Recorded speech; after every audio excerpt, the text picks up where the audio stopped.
Hi folks, I'm Brenda Paskey and welcome to episode 1.5 of my 4.5-part series on the meaning of Mulholland Drive, David Lynch's great masterpiece. I snuck this extra episode in. It was going to be just a little 10-minute discussion of the symbols and the colors of Mulholland Drive, and the next thing I knew, it looks like it's going to be an hour, and this whole series may be as long as the actual movie. So, sorry. It's a bit dry, but I think it will be rewarding. The first thing you might ask yourself is, why am I wearing this pink lipstick? Well, yes, I am all dolled up, and we should ask the same of Carol. What is she up to? What with the finger pointing, the microphone stroking? I don't think she's really there to audition, especially as there's a great deal of evidence that she can't sing at all. And I'll get to that later in this episode. So to recap the last episode, I went over how the purple dance is a symbolization of the traumatic births of both Adam and Diane in a horrible car accident on Mulholland Drive that killed a bunch of people, including Diane's mom. But if you look at those three spirits hovering over the scene, somebody's missing. Irene. There's a child who is missing, and the fate of that child concerns us in this movie.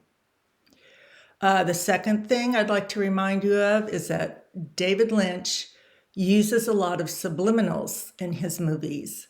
And in fact, I am using subliminals in every episode.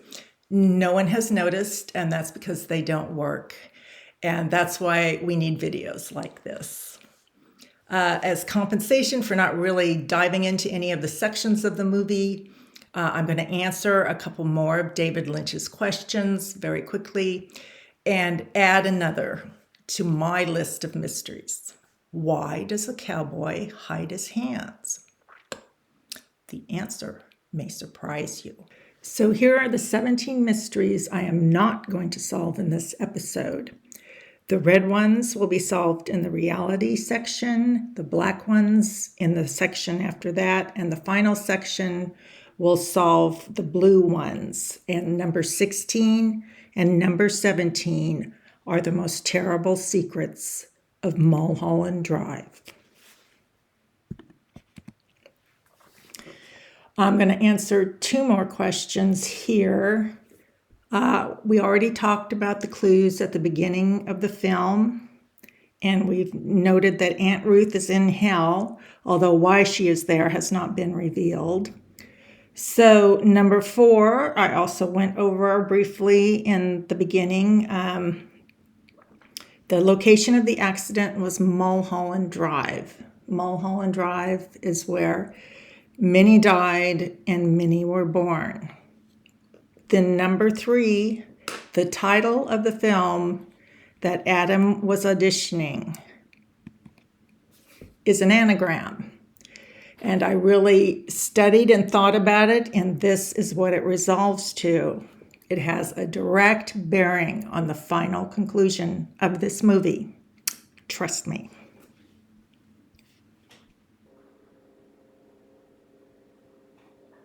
So I'm going to go through my 11 clues one by one and show you how to decode what this movie is really about. I went into it last time how clue number 1 was that this is actually a very religious movie, just not the Christian religion. David Lynch was a Buddhist. He believed in karma and redemption and paying for the sins you have done. And of the evils in the world, killing human potential is a terrible thing. And of those terrible things, abortion is the worst.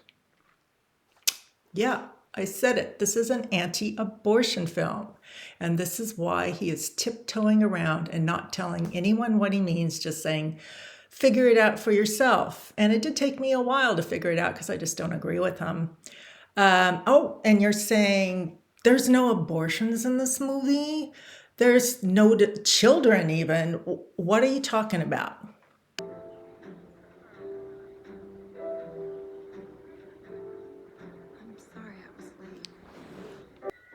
Just forget you ever saw it. It's better that way.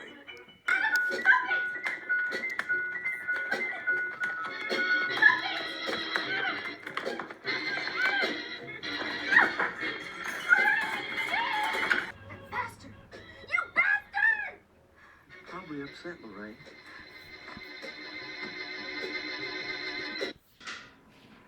Yeah, I hope you're not going to get in any trouble.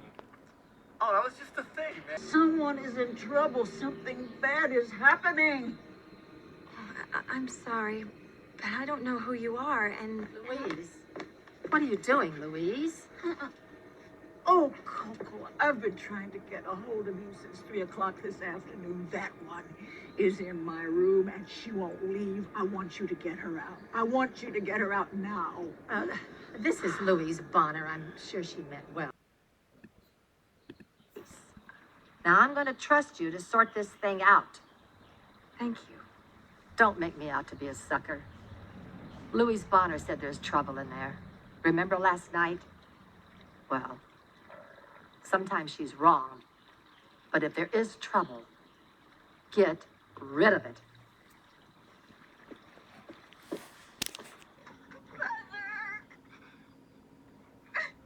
Answer me. I'm too nervous. There's a baby.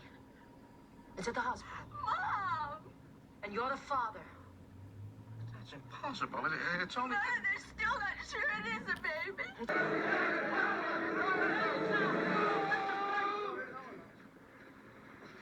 I am not an elephant! I am not an animal!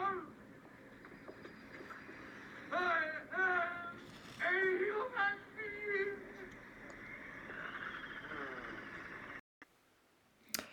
Alrighty, well, those last two were actually from Eraserhead and Elephant Man, but I think you can see the common theme here. David Lynch is struggling with the thought of a non-viable, probably male fetus who is born only to suffer and die in a very brief time with no understanding of that suffering, and whether abortion is all right in that circumstance. He actually hits 7 abortion arguments that I see in this movie, the first being of Diane herself.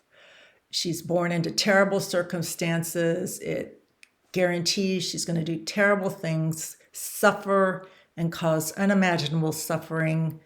Should we allow that to happen? Would it have been better if she had not been born? And the answer, I think, is a little ambiguous. The second argument is, should a mother die just to give birth? Should she sacrifice herself? And that is the case of Betty, Diane's mom.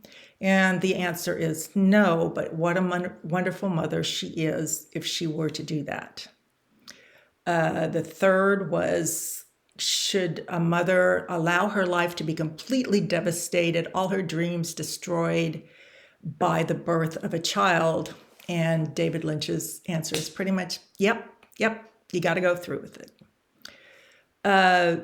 Again, the one I already discussed, the compromised fetus. And there's a little bit of waffling on that one, but Camilla is forgiven for what she did. And then there's the rape and the incest, and we'll get to those. We have a rape and some incest in there, you knew that. And then possibly a minor child having an abortion. And I can't quite figure out if he's for or against, but it's not the fault of the child, is the end conclusion.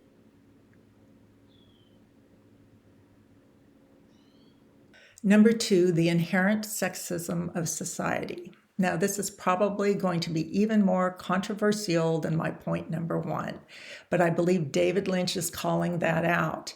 That is what keeps us from seeing who blonde Camilla is, from seeing who number 12 DeRosa is, from seeing who Mr. Roque is. And we'll get to that in later episodes. People think this movie is about how Hollywood treats women. Yes, that is true, but if David Lynch happened to be a filmmaking priest in the Catholic Church, he might have similar things to say, but just in a different way. This is universal. And if you look at Coco, okay, how old can Coco possibly be? That woman is 80. She's great, but she's 80. There's no way she gave birth to Adam. She could be at most 55. But that is calling out how a woman is viewed once she passes menopause. Number 3, the order of events. The order of events is very important in a court case to determine who is the perpetrator, who is the victim, what really happened, who deserves mercy. I'm going to use the example of Andrew Cunanan, the killer of Johnny Versace. He had other victims besides Versace. He had a boyfriend by the name of David Madsen, who he thought was the love of his life. When David got another boyfriend, he couldn't deal with it. He shot the boyfriend. He made David look at what he had done. He kidnapped David. He threatened him with the police that he would be considered a perpetrator as well. He took away his money. He took away his clothes. He made him dress in things he found attractive. He threatened him with a table knife. Oh, I'm still on number 2, actually, because that's what Betty did to Rita right in front of our eyes. But we kind of accepted it because of the inherent sexism of society, and this cute little blonde cannot possibly be a terrible criminal. Number 3, the order of events. In the last episode, I talked about how the reality section belongs at the front of the movie for it all to be a coherent whole. There are 3 sections in this movie: reality, what I call quasi-reality, and then the judgment section. And if you view it like that, it totally changes the emotional impact of some things. If you see Diane in reality, to start with, you realize she's not the greatest person in the world by any means. After all, she's a murderess, but we kind of accept it when we watch the dream part first. The Oldsters, they welcome her to Los Angeles and then torment her to death in the original way. But if you do it chronologically, they are tormenting to her, she dies, and then they are kinder to her, although they don't really believe too much in what she's going to do. The cowboy is real. The cowboy sees the woman in the red sheets. That is what he is reacting to. And it's not so obvious when you watch it in David Lynch's order. And there's another shift that I haven't discussed yet. It's a shift in reality. I'll go into more detail in the next episode when I cover the entire reality section. But he took one incident and moved it, and it makes Diane look much better than she really is. The whole thing actually in reality is just from Diane's point of view. So if you ever wonder, well, whose point of view do we have in this particular scene? It is her viewpoint. And she's rather self-serving, to say the least. So number 4, the main characters.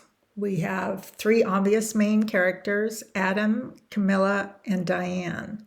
But the alphabet demands another character. Not only that, David Lynch lets us know that there's a 4th important character in this movie very early on. So we have A for Adam, B for beginning, C for Camilla, D for Diane, and E for end. It looks like 5, but it's really 4. Trust me. And it's pretty easy to figure out who E end is. It's Blue Silencio Lady. Well, the reason I am dressed as Carol is because she is the same as Silencio Lady. Just look at their earrings, look at their hair, look at their bare chest, undecorated. That's totally her, and she closes this movie. She's super important.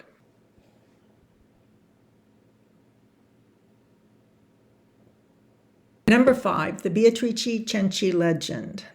Beatrice Cenci was an Italian noblewoman, quite young. Her mother died, her dad remarried, but her dad was very brutal. He raped her, he made enemies of everyone, he beat his kids. Everyone hated him, and they conspired to kill him. On the right is the crest of the family. You'll see 5 crescent moons. And Diane's name relates to the moon as well as the name Cynthia. So at Havenhurst, the portrait is posed prominently in the background. It looks like she has a halo over her head, and she's in between Diane and Camilla, or in this case, Betty and Rita. And at the party, the shot is repeated again with the light-haired woman in between Adam and Camilla, and she is smiling upon Camilla. If you want to read the whole story, it's out on Wikipedia, or you can just freeze frame here and just read the whole thing.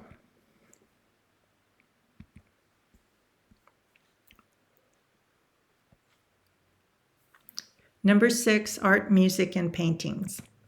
The art in this movie is really telling a story, and if you look at it, it is hanging like a curse over both Mulholland Drive and Havenhurst. I thought these closet doors were really beautiful and kind of cool, 1930s worker type thing. But if you look closely, it is people in the hills with broken bodies, and it looks like over on the left, somebody might be giving birth. At Mulholland, we have these dancer things that kind of recall that chaotic first purple dance. It's cheerful and exciting, but it's the exact same colors as Havenhurst. And it kind of all reminds me of those costumes in the closet, those discarded rolls from the past. They're empty now. Nobody's filling them out. You can see maybe Aunt Ruth's beige, hideous costume, red silk top, a couple bathrobes, the pink bathrobe, a pale blue blouse. And at the bottom of the closet, there are 2 suitcases. So they're not Betty's suitcases, they're brown. So if Aunt Ruth is out in Canada, why are her suitcases still here? So there's the purple dance, very lively, and it's reflected all throughout this movie. The many colors are reflected in this mosaic ashtray, which is recalled by the tie of one of the detectives in the airport scene. It's pointing right at Betty in the very last part of the shot. So the movie set also has kind of a mosaic, but if you look in those windows, in one I see maybe a vacuum cleaner, another by the hitman there with his masking tape. Looks like somebody is being attacked. There's something going on in this scene that is not obvious. So the sound design in this film is just nothing short of amazing. Badalamenti's score draws you in and on. Rebecca Del Rio's Song of Love is so affecting. But love for whom? I think there's a question about that. There are other sounds that you could probably only really hear very well in a movie theater, and you should watch this in a movie theater. There's a sound of breaking glass at a certain point that you probably didn't notice. There's a subtle thud at another point. But it all has meaning. It's all there for a reason. There's a lot of foreign phrases. You really need to know the translation. There's English that you need the translation of. At one point, Coco calls Betty a bitch. She tries to hit her in the back of the head. You probably didn't even notice. And she called her a bitch quite loudly.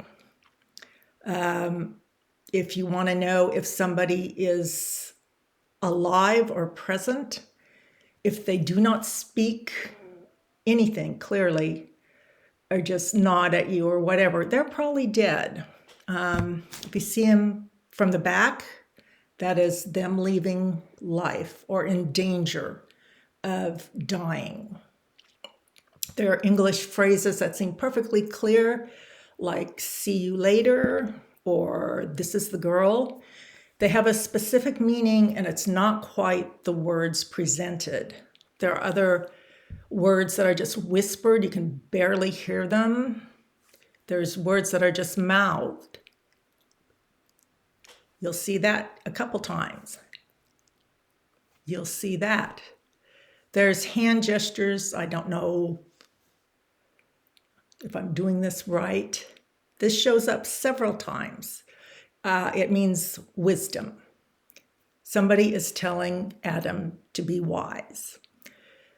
There's a lot of incongruous facial expressions or shots where you don't see anything but the eyes.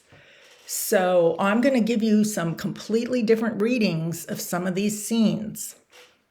I know some of you will think it's nonsense. All I can say is there's a lot of guys out there who get surprised by a divorce because they weren't paying attention to this dad. And so maybe you should just look at it with fresh eyes. There are also a number of unexplained bruises, not just on Lainey's arm. There's a very subtle bruise on somebody's face. So you need to look out for that.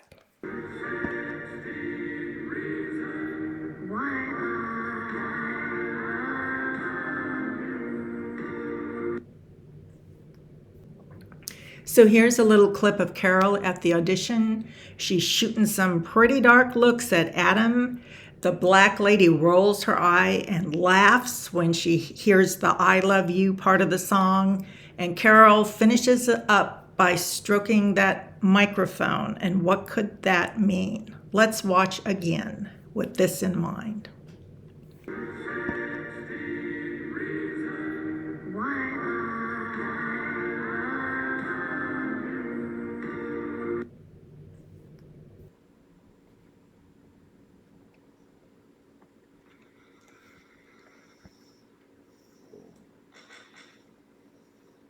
For another example of an incongruous facial expression, let's look at the audition scene when Wally introduces Betty to the jury, the female observers. Keep your eye on Julie Chadwick, the blonde at the end of the couch. I don't think she really likes, what's her name, Lenny. Julie Chadwick. Now, our surprise guest, Lenny James.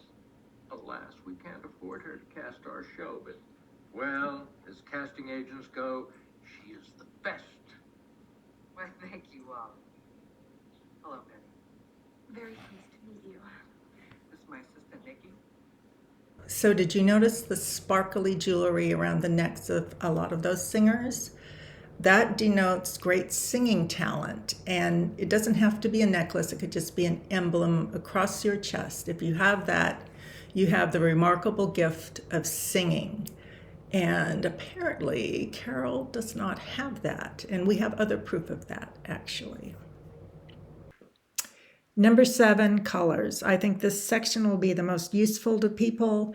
It helps you quickly see and recognize what is happening, who is aligned with who, what it all means.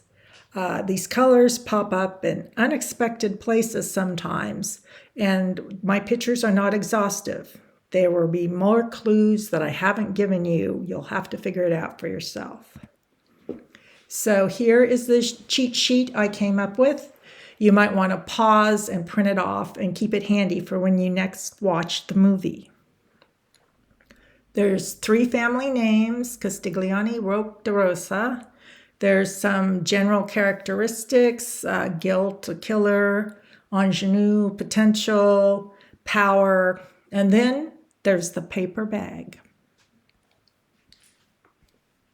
So it took me forever to figure out that hideous baggy pantsuit is actually a paper bag. And it is worn by 3 people, fake Aunt Ruth, Irene, and the real Aunt Ruth. So you're probably asking yourself, paper bag? I mean, that paper bag was on the screen for like 20 seconds. What's the big deal? Well, it's a very big deal. You'll see. And the scarf that Aunt Ruth is wearing denotes a killer, a strangler specifically, and anyone in this movie who wears a long scarf is a killer. I mean, what's the first thing you think of when you see a scarf? Assassin, thuggy. They strangled somebody. Then there is the white bracelet that identifies Aunt Ruth, along with the red hair. You're probably thinking, well, that woman did not have a white bracelet. She had gold. And that's because it's not Aunt Ruth. Aunt Ruth is much thinner. And just because you walk out of Aunt Ruth's apartment, that does not make you Aunt Ruth. We only accept it because we're in David Lynch's order, and that's the first redhead we see. So in Mulholland Drive, dark blue denotes death, especially a dark blue with ridges. If you see the box in Rita's hand, it has ridges. The box is in Diane's drawer. There's a box-like smoky thing over in the corner of the screen after Diane shoots herself. It shows up in unexpected places, like the blue vans. These kind of remind me of coroner's vans, and they're carting people away. The Winkies corner has a blue dumpster, or rather a dumpster with a blue lid with ridges on the top. Another incarnation of the blue box is the luggage. Diane arrives with luggage, 2 blue bags, one of which is much larger than the other and more important. Then we see some really dark, rich blues. The door to Silencio, that's not really on top, unless we are descending into some red velvet hell. The top of the baggie that one of the detectives shows the other is blue, denoting death. There's evidence of death in that baggie. Silencio lady has a sort of blue lid there. It has ridges in it. And then a lot of people don't notice, but the pool is a sort of a blue box, and there are the ridges, the steps. So red is sort of the opposite of death. It represents guilt and blood, but it's also life and passion. You can't have life without blood. You can't have life without guilt. If the red is sort of tempered with black, that's more passion and excitement. You can see Coco, Rita, Rebecca, they all have red and black. They're all very artistic. Cookie is covered in red. So where you wear the red or any other color is important. If it's on your body, that means it's you. If it's on a jacket, it means you're doing whatever you're doing in service of someone else. And then if it's on your lower body, well, we'll get to that later, but Cookie, really. We see Camilla in reality wearing a red shirt as she infuriates Diane.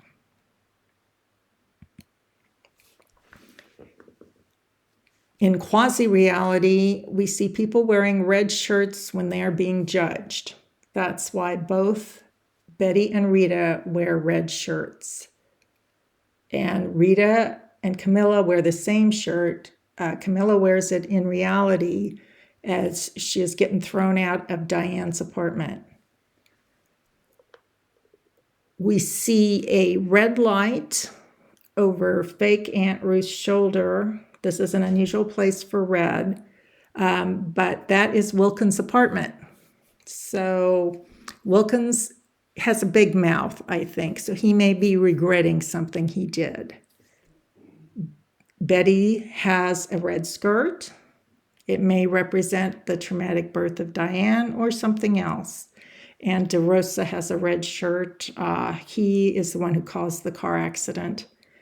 And then we have the waiter in the boardroom with a red shirt, selecting which poison they will give Luigi.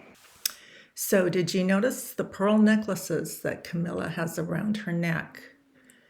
Jewelry in this film denotes your gifts, your physical gifts. And pearls in particular are acting ability or the ability of speech. And she seems to have quite a bit of it. But the only time she's wearing those necklaces is when she's actually acting. Acting is a form of lying, maybe lying to tell the truth, but you need to keep that in mind when you see other people in pearls. Now, if there is a single pearl, whether it's on earrings or a ring or whatever, that denotes a different kind of gift. That denotes a child. So you may have one child. If you have pearl earrings, you may have two children. So keep that in mind as you're watching. In addition, everyone in glasses is Adam. Everyone. And you'll notice that these are somewhat tinted, as are his, which might make it difficult to see things at night, like at a party. So green with a kind of diamond shape is Mr. Roke.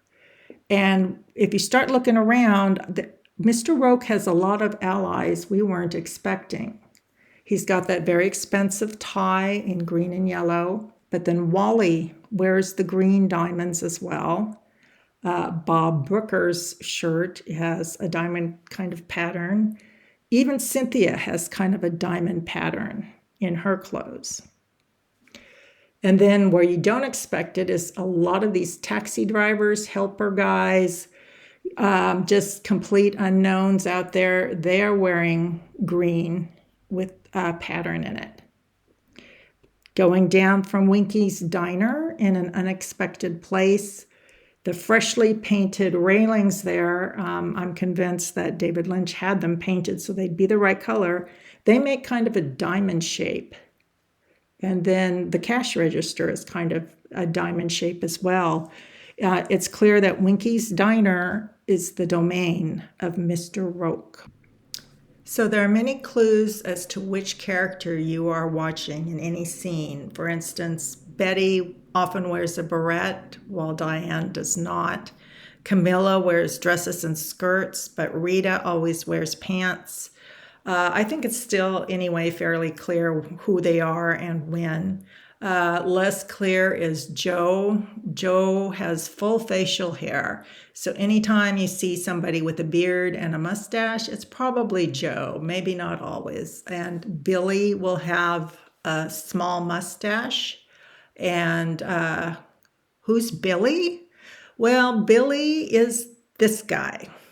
Billy is Joe's sidekick. You can see the Yellowstone over his head.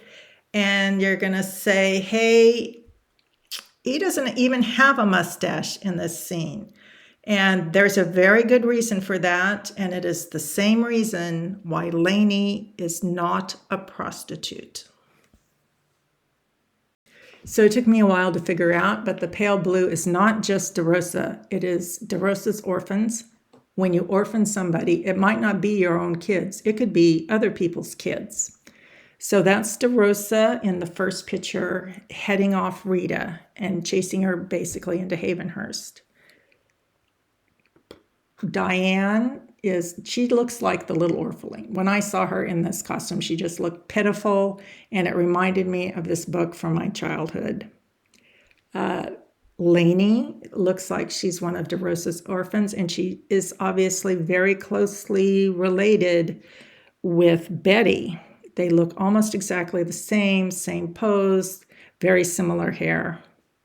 And then by the end of the movie, Betty is wearing a sparkly blue costume that fits for once.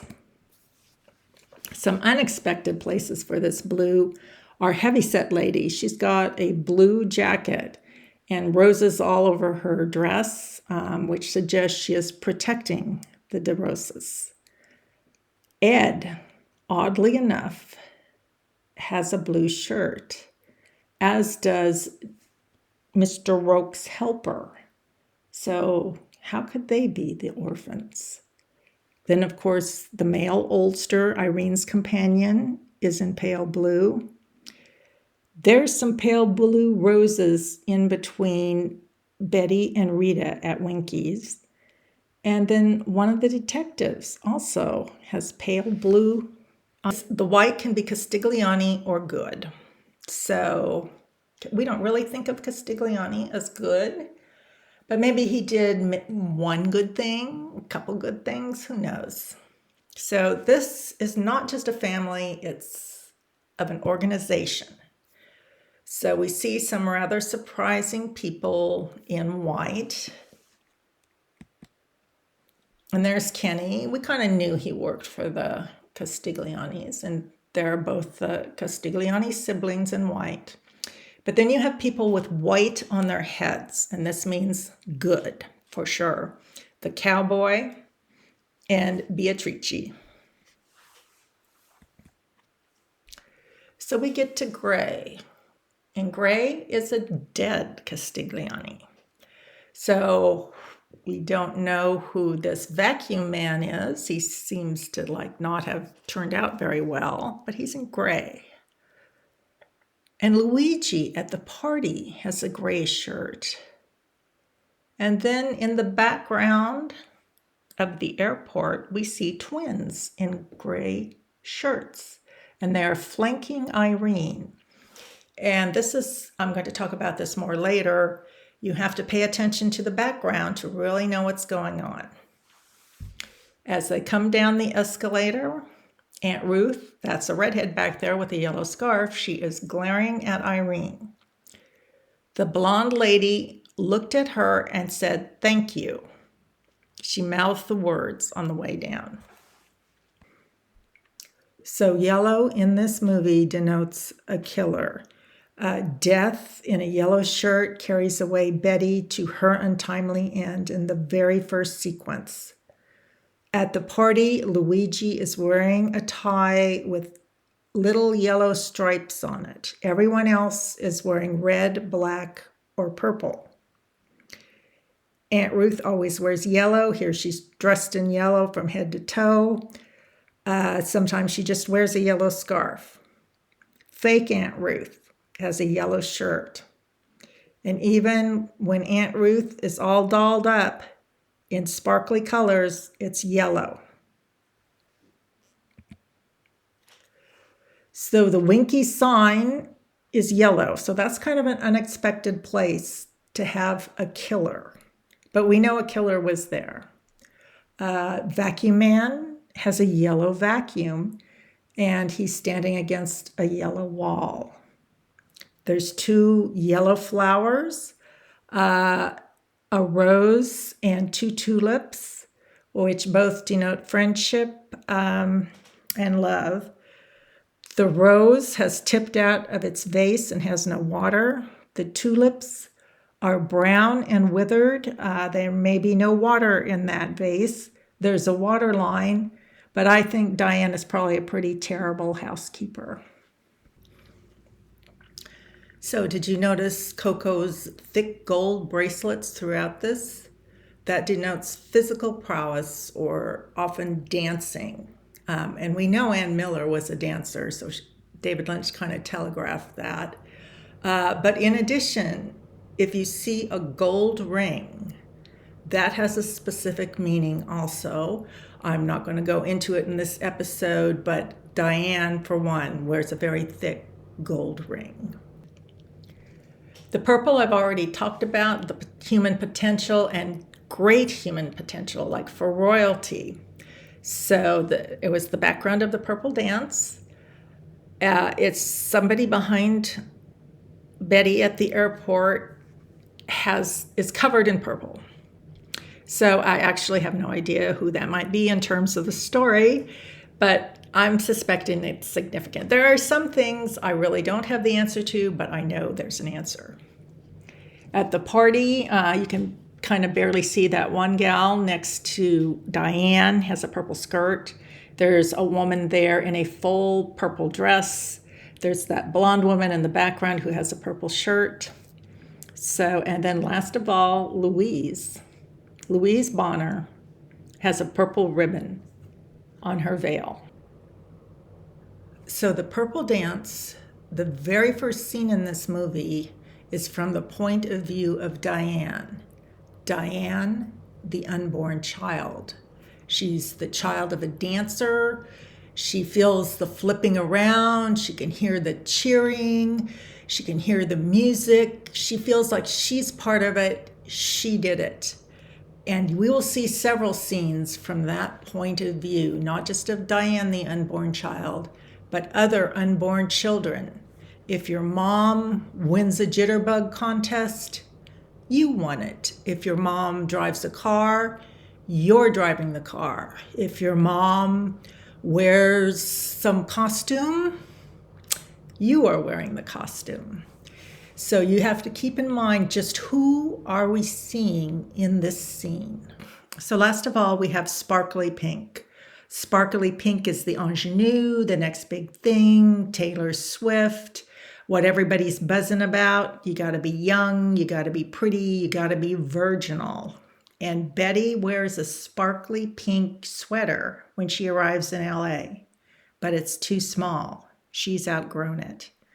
There's also an unusual place. Lorraine's jewelry box is literally sparkly and pink, but it's getting all messed up. Then we have just the plain pink, the people maybe who didn't make it. The waitress whose life was cut off untimely, so she never became a big thing. The parking lot says pinks only, but Lainey, it looks like she has to leave. And then up top, we have a couple very attractive young people, a man and a woman. One is looking at Adam, one is looking at Wally. They're kind of hanging around at the fringes of things. You know, they're young, they're fun, but they never made it. That young pair makes me think of a song that was very popular when I was young. Do you know the way to San Jose? And this is a quote from it. Weeks turn into years, how quick they pass, and all the stars that never were are parking cars and pumping gas.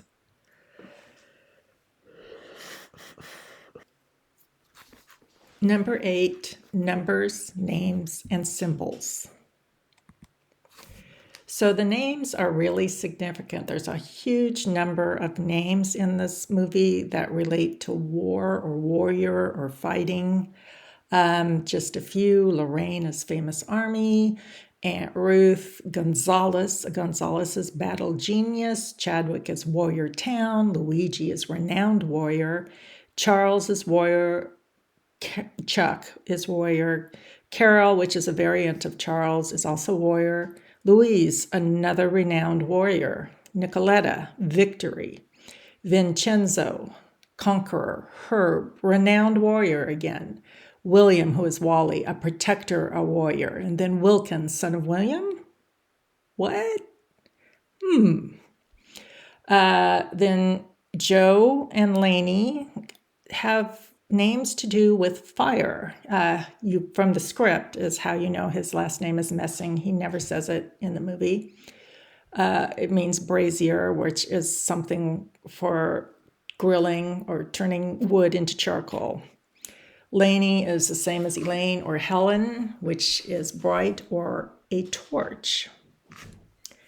Adam is, of course, the first man, but the first man had a first wife. Red-haired, rebellious Lilith. I resent the stereotype.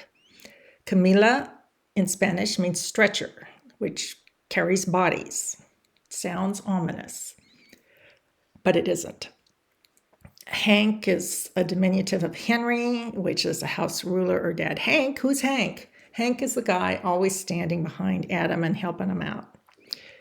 Both Cynthia and Diane have to do with the moon, which is interesting. They seem to be reflections of each other. Beatrice means blessed. And then we get to some last names. Selwyn is a castle friend. Castigliani is castle people. Guadalajara is the country of stones, or a fortress. It's in the diner scene behind Dan and Herb when they come out. Mr. Roque had two things that could be Roque. I thought it was a mallet, but actually it is a bird. And DeRosa is, of course, roses. So if you see roses, that's what's going on. Lenoir, only Betty calls Coco Lenoir. It's a derivative of Lennox, which means many elms, which makes me question who she is, because Betty is called Betty Elms in the first part of the movie.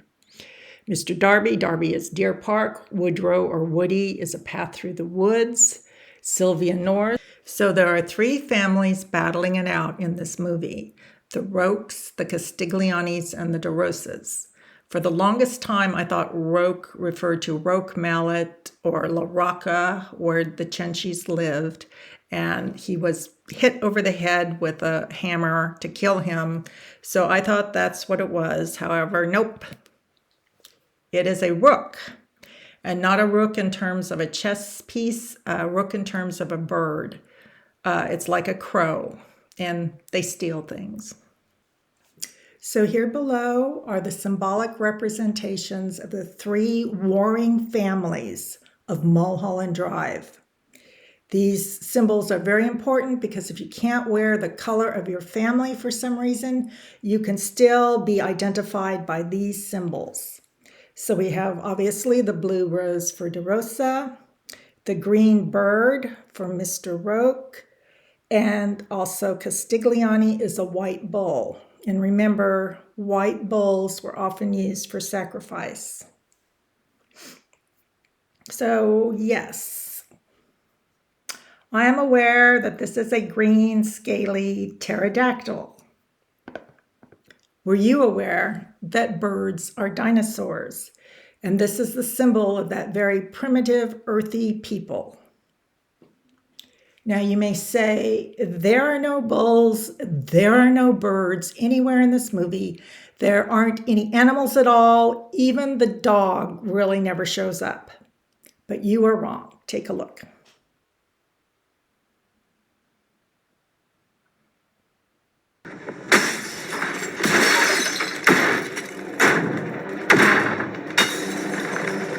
So you may have noticed some recurring physical symbols in Mulholland Drive. For example, lights. There's lights in various apartments when they walk around Sierra Bonita. That is souls awaiting redemption, awaiting release. And so when you see a light turned on or off, something has happened to move that soul on. Another one is coffee and coffee cups. It took forever to figure out what it was. I thought maybe prayers, hopes, but it is the future of that character. The waitress keeps giving Diane coffee, not Joe. And it can be strong, it can be terrible, it can be gone. And by the end, Diane's future gone. Then there's the cigarettes. The cigarettes are life. Your life may be short, your life may be long, your life may be pretend. So one of the characters I believe we see over and over is Death. He comes for Betty in the Purple Dance. He's coming for Diane in the filming of the movie, and Adam is observing from behind the glass wall of his windshield. That's what that reflection is. He comes for Adam on the movie set at the audition. Then he is at the party. In reality, he gestures towards some party goers. So numbers are also a big deal. Everybody notices that there's 8 a lot. 8 knocks on Diane's door at the beginning of reality. Rita says silencio 8 times. There are 8 cigarettes in the ashtray, in the mosaic ashtray. There's a painted 8 in the silencio parking lot. There are 8 other audience members at silencio. There are double 8s on the alley wall behind Winky's. The numbers on the dollar bill and the purse add up to 8. Numbers on licenses add up to 8. So the Winky's prices, well, there's one case where it adds up to 8. The number in the parking lot for the boardroom is 8. They add up to 8. Then we have the 7 dog poos, a 71 on a door in the audition hallway. Diane is wearing 5 blood jewels at the party in Mulholland Drive. Mulholland Drive address adds up to 5. Sierra Bonita, apartment 12, that adds up to 3. Sierra Bonita 17, that adds up to 8. Then there's also 16, 1612 Havenhurst, 2590 Sierra Bonita adds up to 16, 16 Park Hotel. Adam asks if he should wear his 10-gallon hat and his 6 shooters in Park Hotel. Betty and Rita stare at Sierra Bonita number 16 at one point. It has to be number 16. It's right before 17. There's 16 guests at the dinner party, and Carol sings 16 Reasons Why. So what does that all add up to? It adds up to 8. 8 is the number, and the number is death. And if you see 16, that means many deaths, not necessarily just 2. So why 8? It's because those are the number of people that Diane dispatched. She doesn't do it directly. She works indirectly because she has that gift of acting and speech, but nevertheless, she is responsible.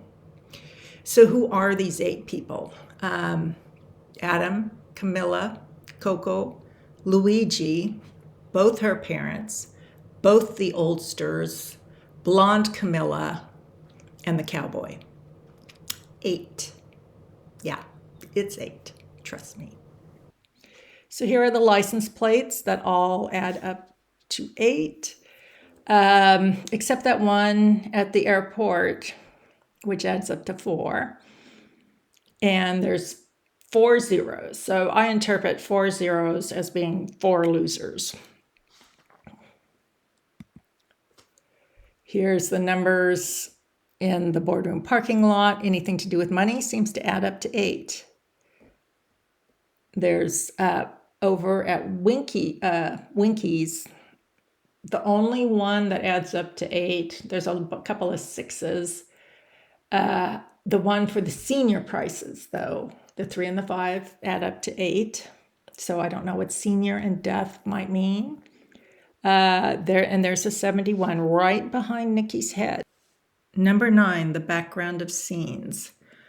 There's a lot going on in the background of many of these scenes. There's like a lot of people doing a lot of things, but because you're focused on Betty or on Rita, you don't see what's going on until you deliberately look there. At other times, David Lynch draws our attention to something that seems innocuous. So here at the airport, when Betty lands, we see a big no going back sign in the background between her and Irene. Here, amusingly enough, at the airport again, Betty exits and there are 2 signs above her shoulder. One, no cigarettes, and no bitches. And then off to the right, you see a black guy in a blue jacket.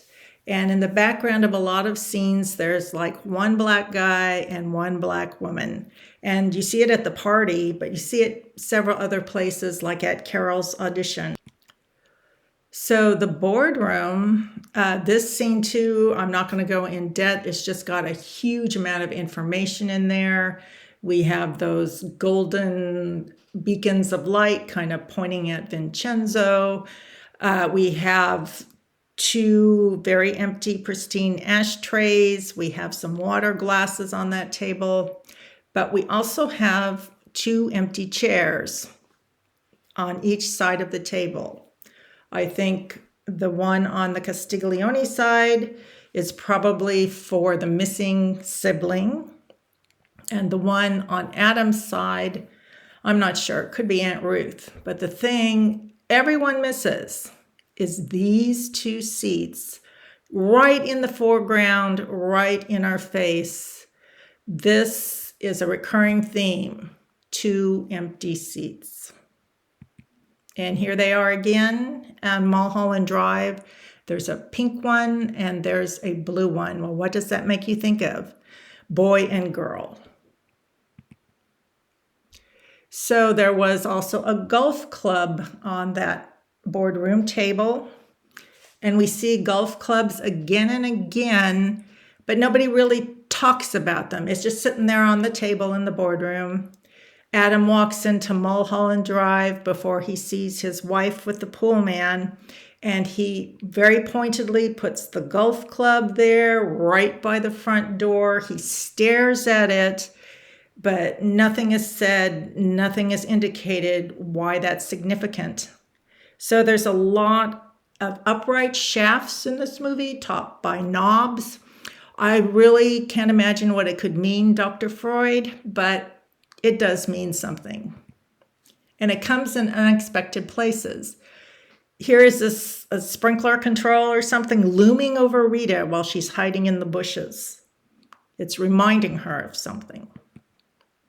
Here's Cookie in his blood-drenched suit, and he's got that microphone in front of him. Here's another one, the bedposts, and possibly the table lamp over to the right. So here is something also without explanation. As Eyebrow Man exits Winky's, he walks by the payphone, he pointedly stares at it, but no explanation is given. He gets to the back entrance, there's a big arrow saying, "Go back, go back." I think women can go in through the back door, but he has to use the front. Eyebrow Man pointedly stares at this stuffed animal with a heart hand-clasp tag, but no explanation, again, is given. So the camera lingers on the sign, Il Palisandro, which is the name of the Havenhurst apartment. There's rosewood coffins. There's an old song called The Rosewood Casket, which reminds one of coffins, but it's actually just a box. I think Dolly Parton sung one version. And that song is about love letters. Then there's this very, very brief flash of a green fan. It goes in and out of focus.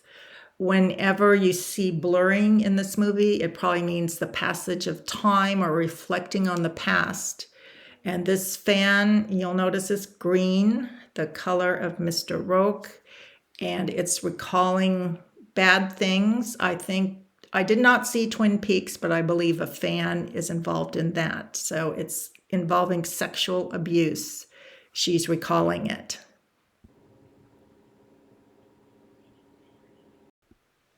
So number 10, ghosts haunt their death place. And that is a big clue why Luigi shows up at Mulholland Drive in a limo.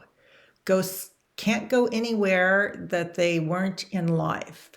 So that means when you see something going on in quasi-reality, it is reflected in reality and vice versa. And people have kind of noticed it, but they don't understand that means you can fill in some gaps in reality. Number 11, identity, duality, and repetition. Identity is a struggle for many of the characters in this film. We don't really know in the afterlife who we are looking at until we study the clues, because many of them don't want to face what they did in the past. There's a lot of doubling and twinning in this movie. There's twos of a lot of people. There are 2 detectives, 2 surveillance guys. Coco has a shadow twin in the purple dance. And the question becomes, who is it we are actually seeing? So there's a lot of dualities and doubling in this movie, and David Lynch directs our eye to them without really explaining them. But they're all very significant, such as these twin statues in the Havenhurst fountain. Then Sierra Bonita has these twin bungalows. Those are number 16 and 17. They look almost exactly alike. There's also reflections of other movies. Everybody talks about the Persona one, but here is a shot from Sunset Boulevard. Does it remind you of anything? There it is, the Havenhurst apartment. It's very similar. In Mulholland Drive, the same people perform the same actions again and again and again, even when given a second chance.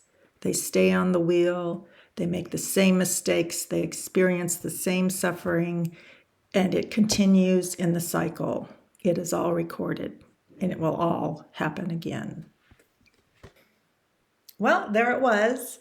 I have sliced and dissected and destroyed the entire structure of this movie. But I think the next time you watch, you'll have a much greater understanding.